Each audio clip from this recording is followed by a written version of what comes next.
ആകാശഗംഗയുടെ എല്ലാ പ്രിയ പ്രേക്ഷകർക്കും നമസ്കാരം. 2026 ആണ്ടിലെ ഏറ്റവും പ്രധാനപ്പെട്ട ഒരു ജ്യോതിഷ പ്രതിഭാസത്തെക്കുറിച്ചാണ് ഇന്ന് നമ്മൾ ചർച്ച ചെയ്യുന്നത്.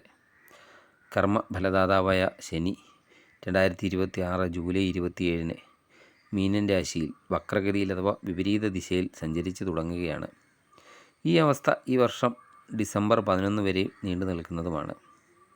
ഏഴര ശനിയുടെയൊക്കെ അവസാന ഘട്ടത്തിലൂടെ കടന്നു പോകുന്ന കുംഭക്കൂറുകാരെ സംബന്ധിച്ച് അവിട്ടത്തിൻ്റെ അവസാന പകുതി, ചതയം പൂരുരുട്ടാതിയുടെ ആദ്യത്തെ മുക്കാൽ ഭാഗം വരുന്ന നക്ഷത്രക്കാർക്ക് ഈ വക്രചലനം എങ്ങനെയാണ് ബാധിക്കാൻ പോകുന്നത്?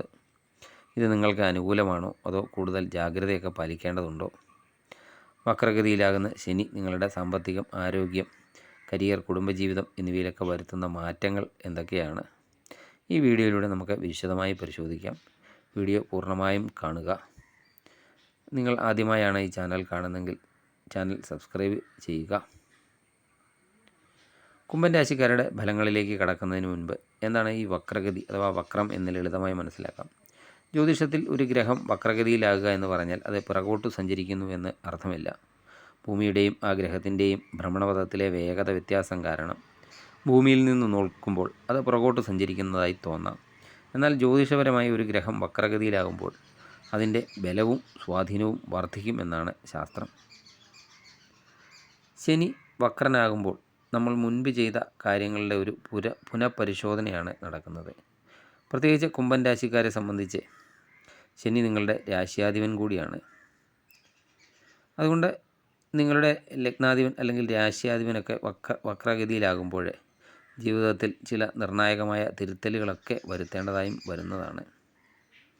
കുംഭക്കൂറുകാർക്ക് ഇപ്പോൾ ഏഴര ശനിയുടെ അവസാന വർഷമാണ് നടക്കുന്നത്. ശനി ഇപ്പോൾ നിങ്ങളുടെ രാശിയിൽ നിന്ന് രണ്ടാം ഭാവമായ മീനൻ രാശിയിലാണ് സഞ്ചരിക്കുന്നത്. രണ്ടാം ഭാവം എന്നത് ധനം, കുടുംബം, വാക്ക് എന്നിവയൊക്കെ സൂചിപ്പിക്കുന്ന ഒരു ഭാവമാണ്. ഇവിടെ ശനി നിൽക്കുമ്പോൾ പൊതുവെ സാമ്പത്തികമായ ഞെരുക്കമോ കുടുംബത്തിലെ ചെറിയ സ്വാരസ്യങ്ങളോ വാക്കുകളൊക്കെ പ്രയോഗിക്കുമ്പോഴുണ്ടാകുന്ന തർക്കങ്ങളോ ഒക്കെ സാധാരണയാണ്. ഈ സാഹചര്യത്തിലേക്കാണ് ജൂലൈ 27 മുതൽ ഡിസംബർ 11 വരെയുള്ള വക്രഗതി വരുന്നത്.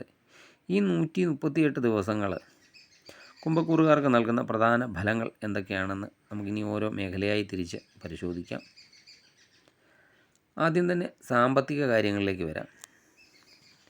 രണ്ടാം ഭാവത്തിലെ ശനി വക്രനാകുമ്പോൾ സാമ്പത്തിക കാര്യത്തിൽ വലിയ ജാഗ്രതയാണ് പാലിക്കേണ്ടത് അത്യാവശ്യമാണ്. ഈ കാലയളവിൽ ആർക്കെങ്കിലും വലിയ തുകകളൊക്കെ കടം കൊടുത്താൽ അത് തിരികെ കിട്ടാൻ ബുദ്ധിമുട്ടായിരിക്കും. അതുപോലെ മറ്റുള്ളവർക്ക് വേണ്ടി ജാമ്യം നിൽക്കുന്ന കാര്യങ്ങളിൽ നിന്ന് പൂർണ്ണമായും ഒഴിഞ്ഞു മാറി നിൽക്കുക. എന്നാൽ ഒരു നല്ല വശം എന്താണെന്ന് വെച്ചാൽ മുൻപ് എവിടെയെങ്കിലും കുടുങ്ങിക്കിടന്ന പണമോ അല്ലെങ്കിൽ നിങ്ങൾക്ക് ലഭിക്കാനുള്ള ആനുകൂല്യങ്ങളോ ഒക്കെ തിരികെ ലഭിക്കാനുള്ള ഒരു വഴിയും തെളിയുന്നതാണ്.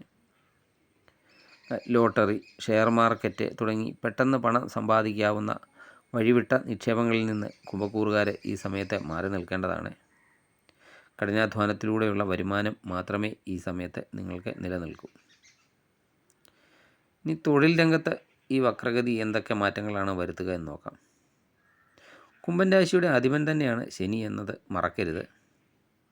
ജോലിസ്ഥലത്ത് ഉത്തരവാദിത്തങ്ങളൊക്കെ വർദ്ധിക്കുന്നതാണ്. മേലധികാരിയുമായിട്ടൊക്കെ സംസാരിക്കുമ്പോൾ അങ്ങേയറ്റം സംയമനം പാലിക്കുക. നിങ്ങളുടെ വാക്കുകളൊക്കെ ചിലപ്പോൾ തെറ്റായി വ്യാഖ്യാനിക്കാൻ സാധ്യതയുണ്ട്. ജോലിയിൽ എന്തെങ്കിലും തരത്തിലുള്ള സമ്മർദ്ദങ്ങളും ഉണ്ടാകാൻ സാധ്യതയുണ്ട്. പെട്ടെന്നുള്ള ദേഷ്യത്തിലോ അല്ലെങ്കിൽ നിരാശയിലോ നിലവിലുള്ള ജോലി രാജിവെക്കാൻ നിൽക്കരുത്. പുതിയ ജോലിയൊക്കെ ഉറപ്പാക്കിയതിന് ശേഷം മാത്രം ഒരു ജോലി മാറ്റത്തെക്കുറിച്ച് ചിന്തിക്കുക. ഇനി ബിസിനസ്സുകാരുടെ കാര്യം നോക്കിയാൽ പങ്കാളിത്ത കച്ചവടത്തിലൊക്കെ ഏർപ്പെട്ടിരിക്കുന്നവർക്ക് പങ്കാളിയുമായിട്ട് ചെറിയ അഭിപ്രായ വ്യത്യാസങ്ങളൊക്കെ ഉണ്ടാകാൻ സാധ്യതയുണ്ട്. കണക്കുകളൊക്കെ കൃത്യമായി സൂക്ഷിക്കേണ്ടതാണ്. പുതിയ പ്രൊജക്റ്റുകളൊക്കെ തുടങ്ങുന്നതിന് മുൻപ് പരിചയസമ്പന്നരുടെയൊക്കെ ഉപദേശം തേടുന്നത് നന്നായിരിക്കും. ഇനി രണ്ടാം ഭാവം കുടുംബസ്ഥാനം കൂടിയായതിനാൽ കുടുംബജീവിതത്തിൽ ഇതിൻ്റെ പ്രതിഫലനം ഉണ്ടാകുന്നതാണ്.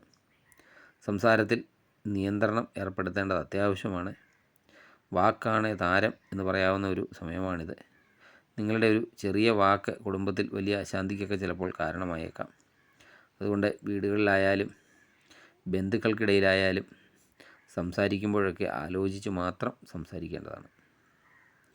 അതുപോലെ കുടുംബത്തിൽ മുൻപ് പരിഹരിക്കപ്പെടാതെയൊക്കെ കിടന്ന ചില പ്രശ്നങ്ങൾ വീണ്ടും ഉയർന്നു വന്നേക്കാം.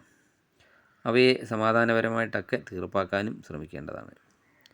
പങ്കാളിക്കോ കുടുംബത്തിലെ മുതിർന്ന അംഗങ്ങൾക്കോ ചെറിയ ആരോഗ്യ പ്രശ്നങ്ങളൊക്കെ ഉണ്ടാകാനും സാധ്യതയുള്ളതിനാൽ അതിലും അല്പം ശ്രദ്ധ വേണം. ഇനി ആരോഗ്യകാര്യത്തിൽ കുംഭക്കൂറുകാർ ഈ സമയത്ത് ഒട്ടും അശ്രദ്ധയും കാണിക്കരുത്. പ്രത്യേകിച്ച് കണ്ണ്, പല്ല് അല്ലെങ്കിൽ കാലുകൾ എന്നിവയുമായിട്ടൊക്കെ ബന്ധപ്പെട്ട അസ്വസ്ഥതകളൊക്കെ ഉള്ളവർ കൃത്യമായ ഒരു ചികിത്സയൊക്കെ തേടേണ്ടതാണ്. മാനസിക സമ്മർദ്ദമൊക്കെ കുറയ്ക്കാൻ ധ്യാനമോ യോഗയോ ഒക്കെ ശീലിക്കുന്നതും നന്നായിരിക്കും. ഈ വക്രഗതി കാലയളവിൽ ദോഷത്തിൻ്റെ തീവ്രതയൊക്കെ കുറയ്ക്കാൻ ചെറിയ ലളിതമായ പരിഹാരങ്ങളൊക്കെ കുംഭക്കൂറുകാർ ചെയ്താൽ മതിയാകുന്നതാണ്. ശനിയാഴ്ചകളിൽ ശാസ്താവിനോ ശനി ഭഗവാനോ നീരാഞ്ജനം സമർപ്പിക്കുന്നത് വളരെയധികം ഉത്തമമാണ്. അതുപോലെ ദിവസവും വൈകുന്നേരങ്ങളിൽ ഹനുമാൻ ചാലിസ ജപിക്കുക. 7.5 ശനിയുടെ കാഠിന്യത്തെയൊക്കെ കുറയ്ക്കാൻ ഇത് സഹായിക്കും. ശനി എപ്പോഴും ദരിദ്രരെയും കഷ്ടപ്പെടുന്നവരെയും ഒക്കെ സഹായിക്കുന്നവരെ അനുഗ്രഹിക്കുന്ന ഒരു ഗ്രഹമാണ്. അതിനാൽ ശനിയാഴ്ചകളിൽ അർഹതയുള്ളവർക്ക് സഹായമൊക്കെ ചെയ്യുക. ചുരുക്കത്തിൽ 2026 ജൂലൈ 27 മുതൽ ഡിസംബർ 11 വരെയുള്ള ശനിയുടെ വക്രഗതി കുംഭൻ രാശിക്കാരെ ഭയപ്പെടുത്താനുള്ള ഒന്നല്ല, മറിച്ച് നിങ്ങൾ കൂടുതൽ അച്ചടക്കമുള്ളവരും ജാഗ്രതയുള്ളവരും ആകാനുള്ള ഒരു കാലഘട്ടമാണ്. അനാവശ്യ ഭയമൊക്കെ ഒഴിവാക്കി കൃത്യമായ ആസൂത്രണത്തോടെ മുന്നോട്ട് പോയാൽ ഈ സമയം നിങ്ങൾക്ക് വിജയകരമായി മറികടക്കാൻ സാധിക്കുന്നതാണ്. ഈ വീഡിയോ നിങ്ങൾക്ക് ഉപകാരപ്രദമായെന്ന് കരുതുന്നു. വീഡിയോ ഇഷ്ടമായാൽ ലൈക്ക് ചെയ്യുക. സബ്സ്ക്രൈബ് ചെയ്യാതെ വീഡിയോ കാണുന്നവരാണെങ്കിൽ ദയവായി സബ്സ്ക്രൈബ് ചെയ്ത് കാണുക. മറ്റൊരു വീഡിയോയുമായി വീണ്ടും കാണാം. നന്ദി, നമസ്കാരം.